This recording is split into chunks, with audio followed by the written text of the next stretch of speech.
No, unfortunately, last week they told me it would not be possible to ride the bike. We now have the answer that at least Dylan Ferrandis will not be getting the fill-in ride at Honda HRC. And my own personal opinion, I don't think they're actually going to put somebody on those bikes. That's just me. Obviously, we have the break this weekend, and then round 10, the 22nd of this month. And past that, we only have 7 rounds left of this season. And what was it, almost a month ago or something like that, that the Lars put out that little thing talking about that they'd like to have people on the bikes, they'd like to have fill-in rides, and I don't see it happening. Personally, to me, the longer this goes on, the more that seemed like just a cute little PR thing to where they could say that they're trying and, look good for the fans to say, hey, we're trying to get our bikes out there, we're trying to help people.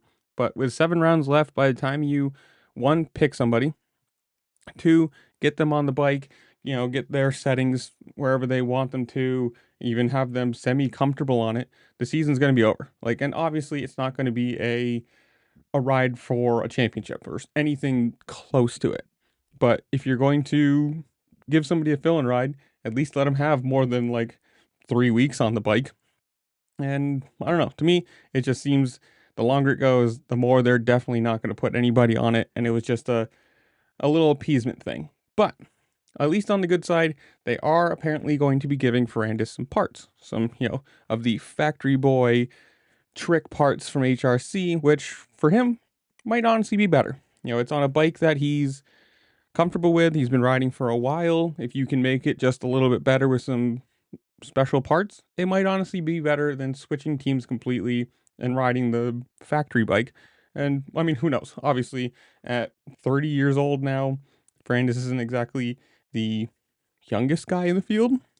As it sits right now, he's 10th in the points. So it's not exactly the worst year in the world, but it's also not great when you consider Prado's injured, Team X injured, Hunter Lawrence is gone, Jet Lawrence is gone. There's a lot of people that should be in the points above you that are down behind him just because of it. Just for reference, he is 10th, and Eli Tomac is only 2 points back from him in 12th right now. So while he's not having exactly a bad year, I don't think he's exactly having the best year either. And at 30 years old, he's on the lower right side of the bell curve. Like, you got to be honest about it. He is on the side of things where he's probably thinking more about retirement than a championship.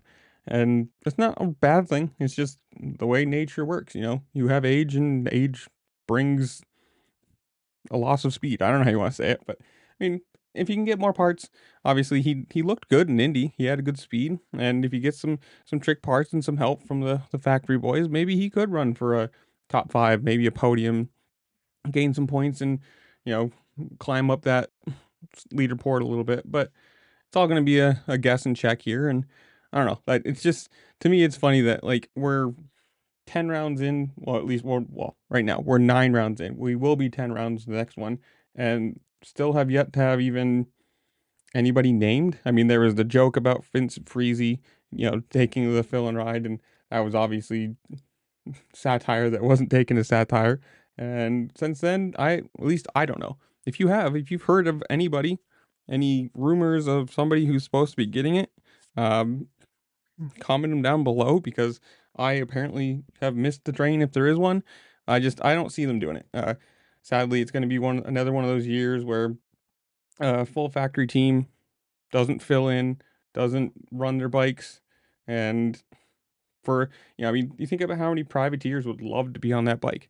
How many people would kill to take that fill-in ride for even a month or two, be on a factory squad, be on all the backing they could have, and show people, hey, this is what I can do on a bike with all the trick parts. If you get somebody on it that's running a privateer bike with a stock engine, or whatever the negative that they have in their program, if you throw them on a factory squad, factory bike, they should instantly be better. And obviously they have to be able to handle the increase in speed and whatever.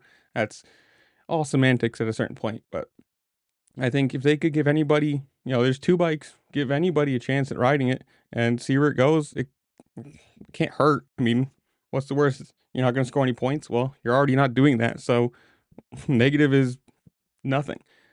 But I mean, on the other hand, you have to say for the team, it's a loss of money for engines, clutches, parts that could break. If somebody gets injured, who knows? There obviously are pros and cons to both sides of this. But as somebody who likes the sport, likes to watch the sport, I always want to see the most competition and the best competition. And obviously, with people injured, the most and the best is going to be a lower version of what it could be. But if you have these factory squads, you have these guys, these teams with all these parts and all this money and all this available space, and why not use it? Why not give somebody a chance? If you give some kid that's running down in 25th, a factory bike and say, here you go, go train, or we'll help you train and see what you can do. He might surprise you. He might pop into the top 15. And for him, that could be huge. It could be somebody's looking at it being like, oh, wow. With all these guys aging out, I mean, you think Malcolm Stewart, Ken Roxon, Cooper Webb's not exactly young anymore either. You got Barsha, you got Justin Hill. There's a lot of these, Jason Anderson, the whole top 10 in the next probably, 4 or 5 years, I'd assume, are going to be gone. And there's a lot of young kids, a lot of younger guys who you could throw on these bikes and say, show us what you can do. If you don't score any points, you may not keep the fill and ride. We might throw it to somebody else. If you score some points, it's going to look really good for you. And I'm assuming there's a lot of people who would take that chance, take that, opportunity and absolutely run with it. And for Ferrandis, sucks that he's not going to be the one to get it. I mean, obviously, he had his time in the 250s, and since, it's kind of just fallen off for him. Not that he's a bad rider, not that he's untalented or anything, but who knows? This could be just what he needs. If he can get just the parts from the factory squad, be on the team that he's comfortable with, be on the bike that he's comfortable with, the program that he's used to, this might be the little piece that he needs to bump him up to that top 5, the podium runs, and who knows? But I don't know. This is where I'm going to leave you guys. Tell me your opinions in the comments below. Do you think he should have gotten the ride? Again, have you heard any rumors about who might be, or who's been talked to, or whatever it is? Comment down below. Tell me what you think while you're down there. Make sure to like, share, subscribe, do all the fun things this platform allows you to do, because it really just helped me out and I appreciate it. And well, I appreciate you watching all this way. And with that, I will see y'all later. Peace.